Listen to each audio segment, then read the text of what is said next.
Good morning, and good morning. How are you? Okay, okay, here's the deal. All right, I had three things I had written up that I was going to discuss. So I got it all together, thought I had everything where it was needing to be, only to realize that the one I actually put in front of me was the wrong one. So then I had to go back through the pile that I had. But anyway, good morning. Good morning. Today, our word is going to be the passion that we have, the passion for the things that we do, the things that even we want to do. Sometimes we don't even think that we've been given something that is just for us. We think, oh, somebody else does it much better. If it's for you, do it. Do it.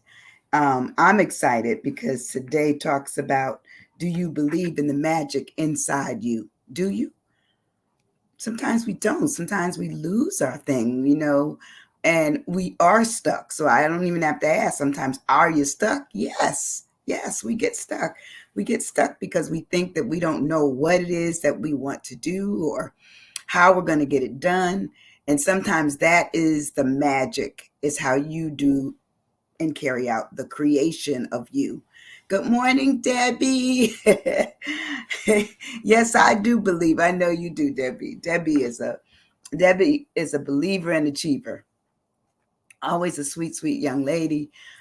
Just my friend, and still to this day, she makes me laugh. Don't start no stuff early this morning. Morning, Joan, you made it on. Yes, yes, yes, yes, yes, yes. Today our word is passion. Now, I want you all to write me down one of the passions you have in the thread.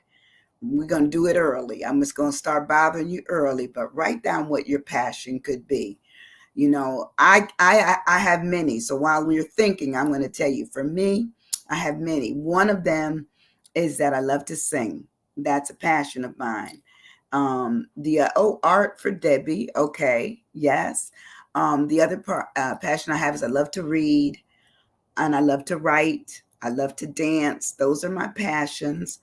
Um, my one big passion out of all of those is that I'll finish a book.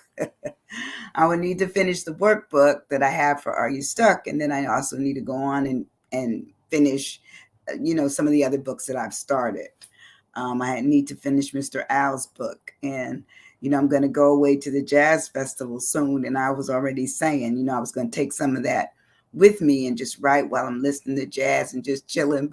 But, but my girlfriend of many years told me no, I wasn't. She said she's gonna make me rest. So I don't know. I don't know how that's gonna go. You know, I don't know how that's gonna go, but I'm hoping I can. Let's see. Reading for Joan. Eating. Crafts for sure. Okay. Eating it and art. Okay. So those are good. Those are good. Um, I think we sometimes need to have a passion because it keeps us centered momentarily on ourselves, on what we want to do, where we want to go, what we want to experience. And sometimes if somebody else tells us we're going to do something, we're not that excited about it. But if it was our own mind and creativity and action and orientation and direction, that's our passion. That is our passion. So I found a poem this morning. Here I go. I always give you a poem. So I found a poem this morning, and this poem is by Shiloh, Shilo. And it says, do you believe in the magic in you? It says, do you believe in the falling star, a wink from the sky, a last kiss by the train, lips wet from the rain? Do you believe in the adventures inside you, the curious child dancing free, running wildly beyond horizons, leaving rainbows in your wake? Do you believe in the silent walks through the park, whispering trees, tickling your senses, calling your heart, longing to know who you are? Do you believe in the illuminated touch, an immortal moment when a heart melts into another? Can't tell one from the other. Everyday magic. It says, flirting with a stranger, sighs from a lover. Do you believe in the magic inside you? The magic that surrounds you, whether you believe it is or not. So I have a question this morning. Do you believe in the magic in you?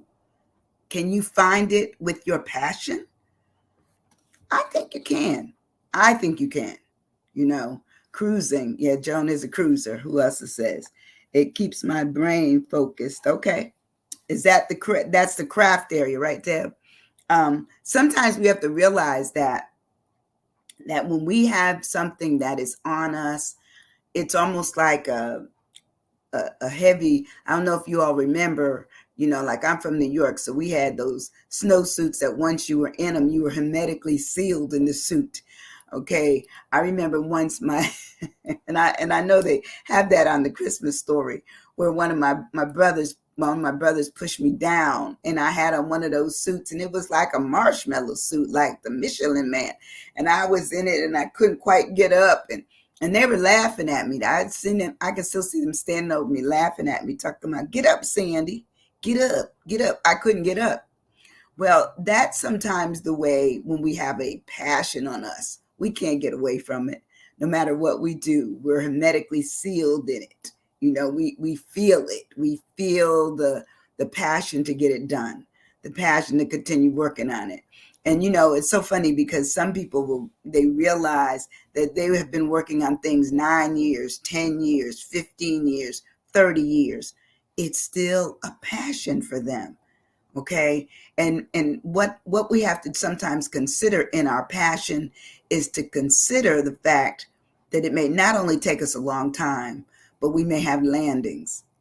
We may have gone up a few steps, but not to the top of the steps. We may have, tinkered in it a little while, dabbled with it a little while, but not be where we need to be. To me, if you can go back to it, then that is a passion. It may lose some of its glimmer and its light, especially during times of, where we're just distracted by other things, COVID or work or family or sickness or whatever is going on. We get distracted. And when we get distracted, we realize that there's a level of what we can only give to our passion at that time. Good morning, Claudine. How are you? Yes, learning Spanish for 30 days. Okay. All right.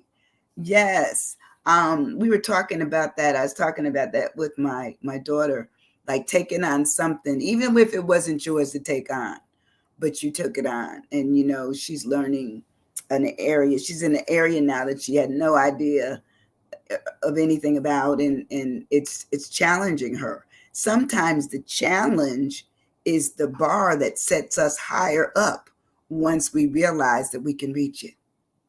I say that again. Sometimes the challenge is the bar up that sets us higher so that we can try to reach it. And then we reach it, and then we have more of a vista, a better view, more things to do, and more things now that you can stand up on that are behind us. They're accomplished things. And many of us can look at what our careers have been, what our marriages are, what our hurts are. We can look at all those things. And regardless of what happened, growth eventually returned, and we moved on. We moved on. We moved on to something else. Ooh, say it again, Sandy. You're going to make me lose my mind, girl, this morning. Stop. But anyway, and the other thing it says, no matter what happens, this is also by Shiloh, I have no expectations, only control over how I feel. So no matter what happens, I know I will have a great time. And even in the instances where we're not having a great time, we know it. You can speak on it. We can identify. But on the other side of that difficult time, we were able to develop maybe even a new passion. Maybe we have something to join in with the passion that we had. Maybe we found out something else about who we were and what was going on. To me, I just feel life it throws us curveballs all the time. So we have to be ready to decide if we're going to catch one of them balls or we're going to let them fall on us. I don't want them falling on me. I don't want anything, falling on me. I want to try to get out ahead of it and just grasp the idea and see, okay, you keep giving me this. I must need to do this.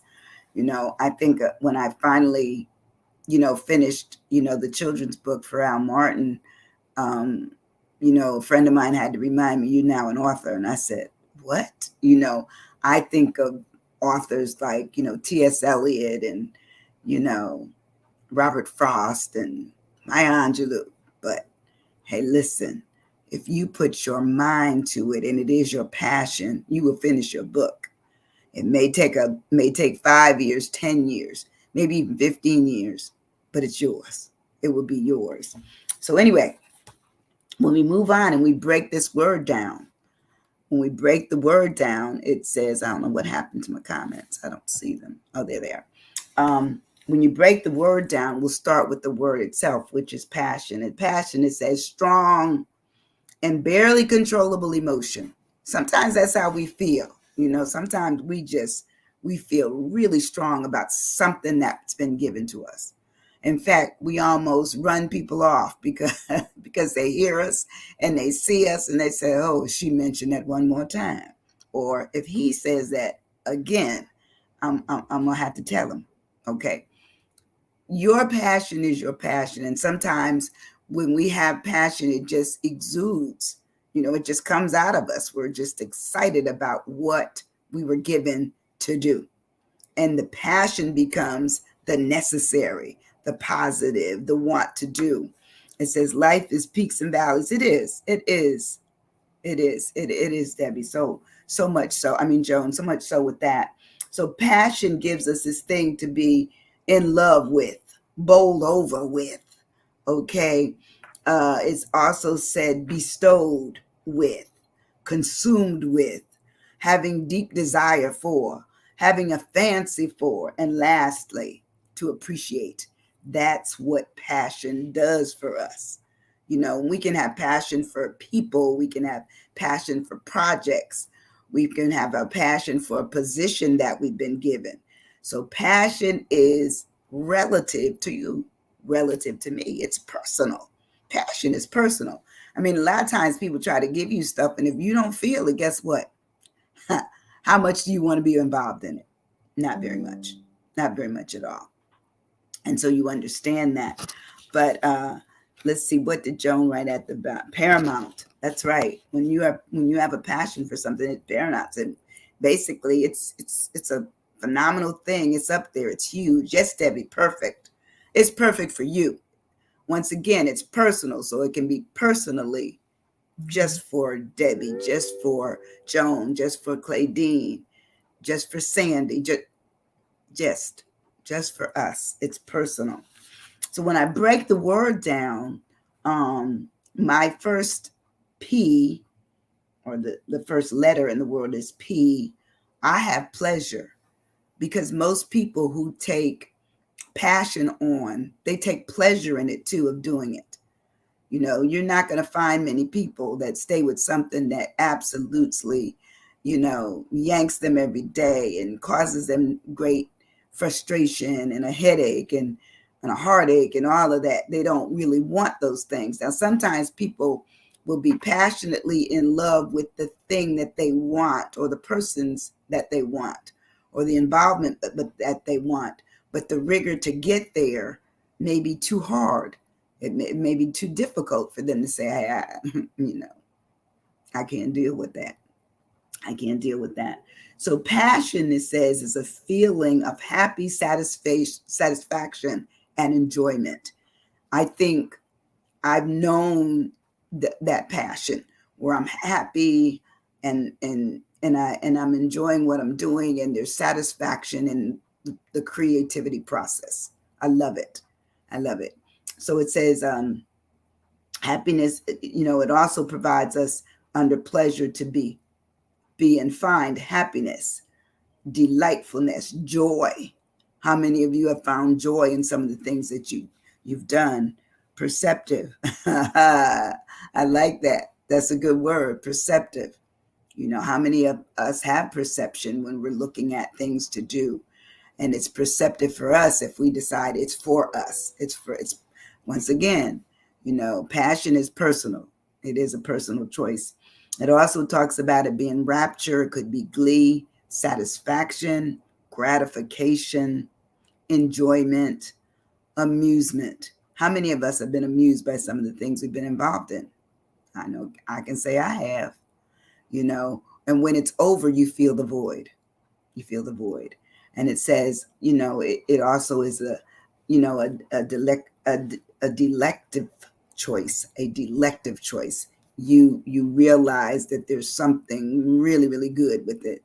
It may be something that you might even be consuming, but it's enjoyable to your taste. So there's a delectableness to it, a delight. Um, that is passion. All of that folds up into what we expect out of ourselves for doing things, being involved in things. And I think at some point with passion, we're consumed. We're just consumed by whatever it is that we're doing. When I move into the word further, I come up with my A. For me, A is attention. When you have passion, you give it attention, period. I don't care who you are. I don't care what you're doing, you're going to give it attention. If you really have passion for something or someone or something that you're involved in, it could be something at your job, it could be something at your church, it could be so many things. It could be personal relationships, friendships, whatever. Those things require attention. And so attention says, you notice, it says, notice taken of someone or something, the regarding of someone or something as interesting or important, or there is an attraction. To me, I know I give attention to a lot of different things, sometimes to the point where I feel guilty because I can't give enough attention to some of the things that require more than others. It just that's just our lives. I mean, I always wonder what did the people in AD do with their time. And then after he came, what did they do after that? You know, because it was a long time before we got to 2023. Okay. 2023 is full of so many attention grabbers. You know, the internet and you know, fast watches and, you know, everything is fast, you know, your own checkout. You know, even though we might be paying for somebody to check us out, doesn't matter. Yeah, check your own food out and then carry it out. So, you know, all the things of what were before have stopped. So, you know, accountable, okay, and attribute, both an attribute. Both of those very good words, you know, because, you know, you think about when you attribute something, you attribute your time, your money, your situation. Sometimes it's even your place to situations or people that you believe in or projects you believe in. Then all of that comes into play. And accountable, I think you're right, Joan, because sometimes when you have passion, you might have a feel there's an accountableness to it. You know, we sometimes realize that we've been given a big job to do by a little you, and so we have to stay engaged in it. And how do we do that? It says Joan is always right. How do we do that? We must give it attention. You know, we must. There's no way that we could not give it attention. So attention really looks at that there's an awareness about what's going on with that project. You notice it. There's an observational process that you might do. You're conscious of it. There's a consciousness. There's heed. There may be a warning up ahead. Look, okay, money's going to run out. Look, they're really not interested in you. Look, you know, the project moved on without you. You couldn't keep up. So attention says that if I'm distracted over here and there and everywhere, and I'm not paying attention to what I said I was going to pay attention to, then that means there's going to be a slow up. You know, you're not going to be as passionate about that because passion just requires you to step on it. You're just going to move on it. something you believe in. It also says that you have regard for it, and there might be scrutiny and surveillance, because sometimes you survey, what it is that you're looking at or looking for. Where's my competition? I try to tell people, sometimes I'm talking to people about business, and one of the things that I truly believe is that when you have a business, you have to look at what is for you and what is for someone else. Because a lot of times, they tell you try to stomp out the competition. Well, someone is always going to try to better whatever it is that you do and do well. So you always have to be on what I call the idea of creativity, adding on to what you've already established, looking up the road and not just 2 seconds in front of you, looking around to see, well, who else is doing something. Because just as your information is something that they may imitate, you might see something that you can glean from them. So you have to pay attention to stay in business. You have to. It also talks about there being curiosity. I think when you really have something that you're passionate about, there's some curiosity to it. You want to know more about it. Can I go further in and find out more about it? There's also, how do you listen? Attention requires you to listen, because if you're talking in a conversation and somebody finishes their conversations, they ask you what you think. Well, if you missed half the conversation, you did not attend. You did not attend. But anyway, that is attention. That's what attention is. So far we have the passion, which falls up under the pleasure, the intention. The S is for the satisfaction, the first S, the satisfaction. How satisfied are you with what it is that you're doing? Are you looking at every opportunity to make what you're doing more and more and more visible in terms of its completion? Or have you done like I've done with the 3 books here, put them to the side because other things are pressing? At some point in time, you have to put what you're working on aside and get back to the thing that will really, tie back into that passion that you have. Steadfastness, that's a wonderful word. There's a song that talks about being steadfast, always unmovable, in the Lord, it says, in the Lord. And for me, I found that to be true, sincere, absolutely.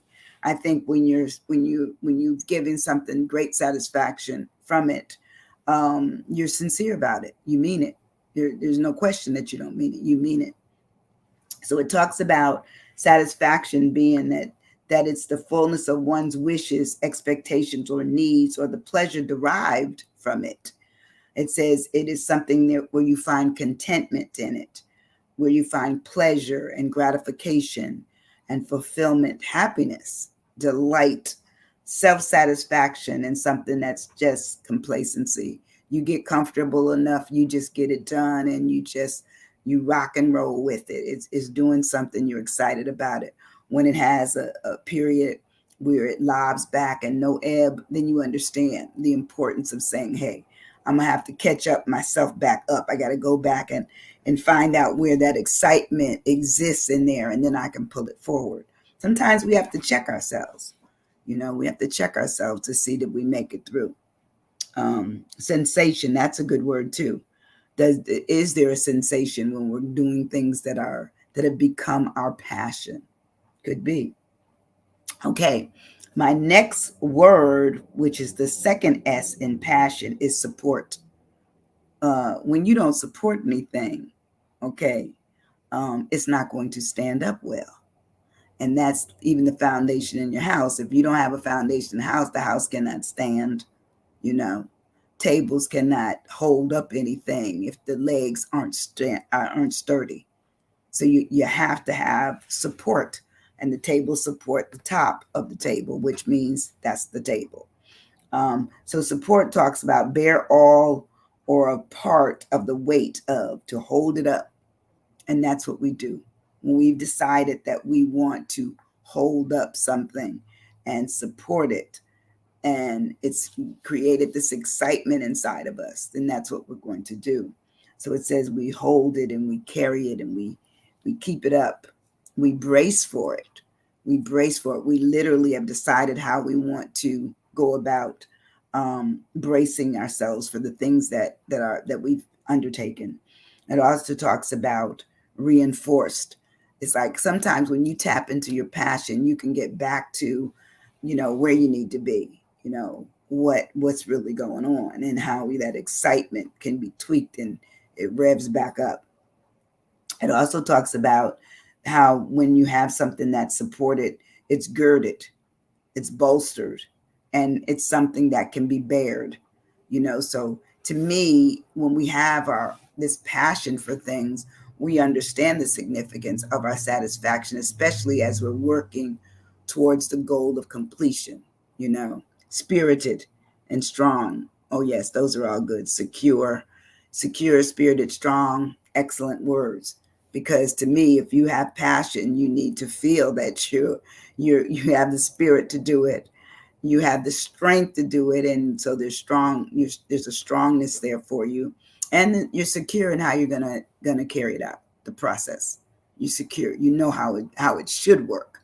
But sometimes obstacles get in our way, and what do we have to do? Figure out, and that may take us a minute, figure out how to go around it, how to go under it, how to go through it, how to go over it, or how to go the other side of it.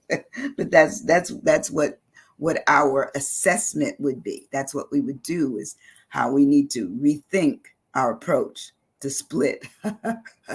That's right, Debbie. To split. That means either we go in a different direction or we split ourselves in half to try to get that and another project done. Because sometimes that's another worry, is that we will kind of dedicate so much time to this and that.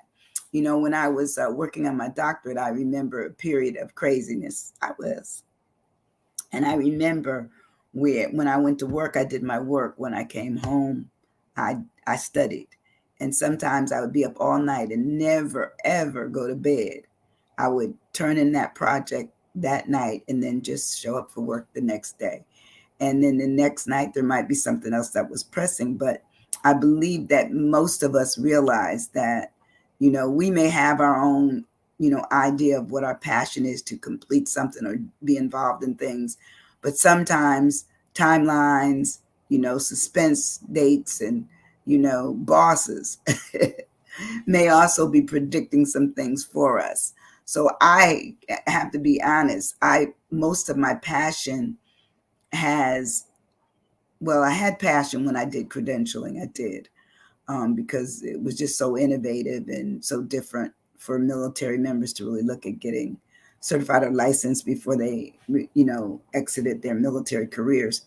But for me now, I find that my passion is my work. Not that before I had to work within what I was given and find it and make it creative enough where I found passion in that. But I've kind of changed now. I'm on my own road here, and I'm having a good time. I'm having a really good time. Um, my I and my passion is for ignite. Ignite and ignite. What does ignite mean? Arouse or inflame. It's an emotion or a situation. I like that. I really feel that when we are aroused to do something, we will not only complete it, but we will remain hungry until it is completed. I had a friend of mine, a doctor out of Atlanta, and he said, if you really want your doctorate, you got to remain hungry. And I always remembered that, because I remember in the middle of the night sitting looking stupid at a computer thinking, did I really take this on? I must have lost my mind. But I did it. Um, Internal, okay, because you're right, Debbie, it is. No, that was Joan. Nope, that was right. Internal. Internal is a really, that's a personal thing. How you feeling about something, how you're dealing with something, those are certainly internal things. Also, immovable, now that's good. That means you ain't going nowhere. You're gonna stay on it. You're gonna stay until it's finished. Um, let's see. Initiate. Okay, I like that. Because sometimes you are the the fire starter of everything that you're involved in. Other people may start the fire, but you may be the one that keeps the flames going. So sometimes you have to look at your placement. You know, you may have come in at the halfway mark only to get it over the goal line, where someone else might have started it and gave it up and said, look, I'm going to defer it to you. I want you to do it. Idea. Okay. I sometimes think of having something that is ideal for me, and it's not. It's for somebody else, because sometimes a packed plate just says that you look at it and say, I'm already full. Visually I filled up, so I can't take another morsel into my mouth. And that's the same thing you may do with a water that's been given you after you had a full meal. You just realize. Invitation, yes, because sometimes passion does come through an invitation. Will you be a part of this? Will you join? Will you? That is definitely a passion. So to be and have this situation of realizing what ignite is, input is good. It says that ignite is to be like in a burst of a flames, burst into flames, catch fire, erupt, explode, kindle. That means it's coming back down, light it actually, and then set it on fire. And some of us have set some things on fire in our lives. It may be the idea that we could do things that no one expected to be done. Starting projects and then watching them grow to the point where they're actually, sitting, on your coffee table or hanging on your wall or written as a book of poetry. I'm saying these things because I know some ladies that are on the thread here that I see that do those kinds of things, that do them. Image is good because sometimes an image can excite us about what we see. Say yes. My O in passion came to optimal. I like that word, optimal. Best or most favorable, optimum. I like that word because optimum says that we've almost looked at how high we can go with something, and we want to go there because it's our passion. It's in us. We want to see it go. Oh, it says most desirable, satisfactory, or excellent. It's the ace of all aces. It's the best for us. It's one that we can see the capital in, meaning it could be money. It could be that it's just stately looking that we're excited about it. It says it's also choice, ideal for us, which is what Debbie said. Let me see. Outpouring, that's good too. Outpouring. And obligate. Obligate is good because sometimes when you have passion, you've obligated yourself to doing something. It was a requirement either you placed on yourself or someone else placed it on you.